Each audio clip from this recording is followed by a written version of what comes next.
तो बड़ों को प्रणाम और छोटों को ढेर सारा आशीर्वाद, स्नेह, दुलार। आप लाइफ में यूं ही आगे बढ़ते रहें। Stay healthy and be happy. आज की कहानी दुनिया के पहले अरबपति की, जॉन डी रॉकफेलर की। मैंने अपने पिछली वीडियो में आपको इनके बारे में बताया था कि कैसे दुनिया ने पहले अरबपति के रूप में इनको देखा था। तो ये कहानी उन्हीं के लाइफ से रिलेटेड है कि कैसे 25 साल आते आते एक लड़का इतना सक्सेसफुल हो जाता है कि अमेरिका की 25% ऑयल रिफाइनरी का वो मालिक बन जाता है। 31 ईयर होते होते 50% ऑयल रिफाइनरी उनके पास आ जाती है और 40 तक आते आते ऐसा होता है कि लगभग 70% ऑयल रिफाइनरी उनकी हो जाती है। तो अब जब एक बार ये होता है, लेकिन रॉकफेलर के साथ ये दिक्कत थी कि वो कभी भी वो एक पैसा कभी भी दया धर्म दान के नाम पे कभी उन्होंने खर्च नहीं किया। रॉकफेलर एक ऐसा इंसान था जो हर चीज़ में पैसा देखता था। वो यहाँ तक कि किसी संबंध में, रिश्ते में, किसी भी तरह से बस उसको पैसा ही पैसा, चारों तरफ पैसा, हर चीज़ में वो अपना मुनाफा देखता था, अपना पैसा देखता था। पैसे के अलावा उसे कुछ नहीं दिखता था। इंसानियत के नाम पे बिल्कुल ये कहें तो रॉकफेलर ने कभी भी 1 रुपये अब तक नहीं दिया था। मतलब दान वगैरह में कोई रुचि नहीं, कोई ऐसा वो नहीं, केवल अपना बिजनेस, अपने उसूल और हर चीज़ में मुनाफा। तो 50 ईयर आते आते रॉकफेलर की स्थिति ये थी कि रॉकफेलर 90% ऑयल रिफाइनरी के मालिक हो चुके थे। एक दुनिया ने अरबपति को, एक कैसे एक लड़के को अरबपति बनते हुए देखा था। लेकिन रॉकफेलर के अभी कोई किस्से फेमस नहीं थे। रॉकफेलर फेमस कैसे हुए? तो जब रॉकफेलर 52 ईयर के हो गए, तो 52 ईयर के होने के बाद इनको क्या हुआ कि तमाम तरह की बीमारियों ने की गिरफ्त में ये आ गए। और बीमारी भी ऐसी कि सिर के पूरे बाल झड़ गए और हालत बहुत दयनीय हो चली थी, बिल्कुल पतले हो गए। तरह तरह के सर्जिकल डॉक्टर की टीम, तरह तरह की दवाएं, कुछ भी मतलब काम नहीं आ रहा था। यहाँ तक कि हालत ये हो गई थी कि वो सूप पीते थे और कुछ अगर सलाद वगैरह खाते थे तो वो भी उनको डाइजेस्ट नहीं होता था। तो अब चलना बहुत ही मुश्किल था और एक वक्त ऐसा आ गया कि 53 ईयर के लास्ट तक उनको डॉक्टरों ने ये कह दिया कि अब 1 साल के आप और मेहमान हैं, उससे ज़्यादा आपकी ज़िंदगी नहीं है। तो बड़े मायूस, एकदम उदास मन हो गया था उनका। और उस टाइम पे एक इंसान उनके पास आता है और कहता है कि रॉकफेलर, आपको एक आदमी से मिलना चाहिए, इंडिया से कोई संत आए हुए हैं। तो जब ये सुनते हैं तो ये कहते हैं कि पहली बात कि मैं तो इन सब बातों में यकीन नहीं करता, मैं कभी आज तक संतों से मिला ही नहीं, तुम जाओ यहाँ से। वो इंसान चला जाता है, लेकिन उसके 2 दिनों बाद अब इनके मन में पता नहीं क्या होता है, कुछ इच्छा होती है कि नहीं, एक बार तो मिलना चाहिए।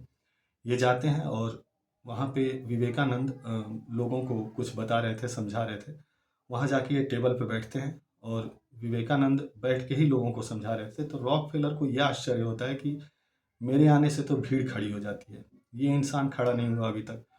तो काफ़ी देर तक रॉकफेलर उनकी बातों को सुनते रहे। लास्ट में जब उनसे रहा नहीं गया तो उन्होंने अपने टेबल पे 2 बार थपथपाया हाथ से और कहा कि मेरी बात सुनिए, मैं आपसे मिलने आया हूँ, मेरे पास इतना वक्त नहीं होता है। और फिर रॉकफेलर कहता है कि मैं चला जाता हूँ तो अमेरिका का राष्ट्रपति भी खड़ा हो जाता है, मैं वो हैसियत हूँ, और आपने अब तक मेरे बारे में पूछा नहीं। तो विवेकानंद संत आदमी, महात्मा थे, वो पूछते हैं चलिए बताइए आप कौन है? तो वो कहता है मेरा नाम जॉन डी रॉकफेलर है और मेरे पास समय कम होता है, मैं जहाँ जाता हूँ लोग तुरंत पहले सब काम छोड़ के मुझसे मिलते हैं।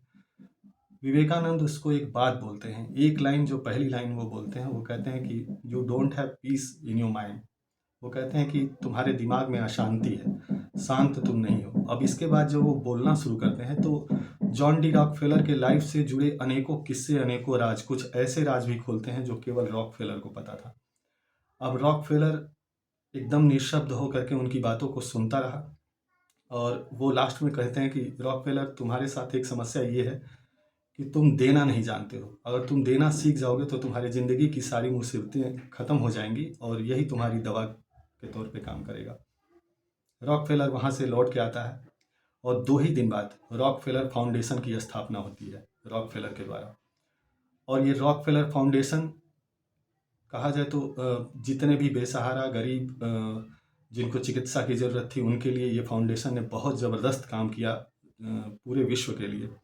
और जितनी भी दवाएं आप देखते हैं कि पेनिसिलिन हो गया, मलेरिया, टीबी, डिप्थीरिया, इन सब की दवाएं उसी फाउंडेशन के पैसे से लोगों तक पहुंची। अब होता ये है कि 53 ईयर पे जब डॉक्टर ने उसको कह दिया था कि अब आप मरने वाले हैं, रॉकफेलर की हालत में अचानक से सुधार आना शुरू होता है। और सुधार इतना कि वही रॉकफेलर 98 ईयर बिना किसी दवा के जीता है और भरपूर अपनी ज़िंदगी को एंजॉय करता है। और इन्हीं के बारे में कहा गया कि इनके लड़के थे डेविड रॉकफेलर, कि जो आज के आप धनी लोगों की सूची में आप देखते हैं कि बिल गेट्स का नाम देखते हैं, तो बिल गेट्स ने जब बहुत ज़्यादा दान दिया, लोगों ने पूछा कि आप इंस्पायर किससे हुए, तो उन्होंने कहा कि मैं रॉकफेलर्स, जॉन डी रॉकफेलर से तो इंस्पायर था ही, लेकिन उनके बेटे डेविड रॉकफेलर, उनके दान धर्म को देख करके भी मुझे बहुत ज़्यादा इंस्पिरेशन मिला। तो ये होता है दान देने से या लोगों के बीच लोगों की दुआएं लेने से, ये होता है। दूसरी कहानी मैं आपको बता रहा हूँ कि ये कहानी है 17वीं सदी की, जब अमेरिका की वर्जीनिया प्रांत में 3 लड़के बैठे थे नदी किनारे, और अचानक से वो किसी के रोने की आवाज़ सुनते हैं। तो तीनों, नदी अपने उफान पे थी, लहर बहुत ज़्यादा थी, और औरत रो इसलिए रही थी कि उसका बच्चा उस नदी में गिर गया था।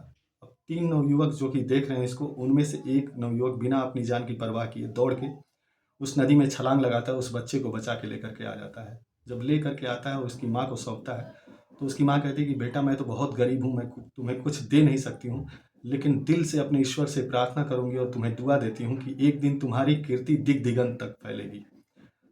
तो ये लड़का था कौन? इस लड़के का नाम था जॉर्ज वाशिंगटन, जो इन फ्यूचर आगे चल के अमेरिका का राष्ट्रपति बना। तो क्या मिलता है, क्या हमारे कर्म कैसे लौट करके आते हैं, और कैसे हम सेटिस्फाइड होते हैं, कैसे हमें संतोष मिलता है, ये सही बात है बिल्कुल। ये बात 16 आने सच है कि खुशी बाहर ढूंढने से नहीं मिलती। सदैव प्रसन्न वही रह सकता है जो अपने आंतरिक सुख से सुखी है। आप किसी को बाहर ढूंढने नहीं जाइए, आपकी कोई मदद नहीं करेगा कोई, क्योंकि ईश्वर के अलावा कोई भी इतना समर्थ नहीं, सब दुखी हैं। और दुखी इसलिए क्योंकि बाहर सुख को तलाशते हैं। आप अपने अंतर मन में जाइए, आप याद कीजिए अपने बचपन के दिनों को, आप याद कीजिए अपने लाइफ के हैप्पी इंसिडेंट को, उन पलों को, आप ज़रूर खुश रहेंगे। ये सबसे शॉर्टकट फार्मूला है। आप खुशी को बाहर तलाशने जाएंगे, बाहर खुशी कभी नहीं। बाहर खुशी खोजने के चक्कर में ही हम लोग उन दिनों को याद भी नहीं कर पाते, जो दिन बहुत ही प्रसन्नचित होकर के बीते। तो आप कभी अकेले बैठिए तो खो जाइए उन दिनों में। सुख आपके ही अंदर है। उम्मीद करता हूँ कि आपको बहुत कुछ सीखने को मिला होगा। आप सबका धैर्य के साथ कहानी को सुनने के लिए बहुत बहुत बहुत आभार।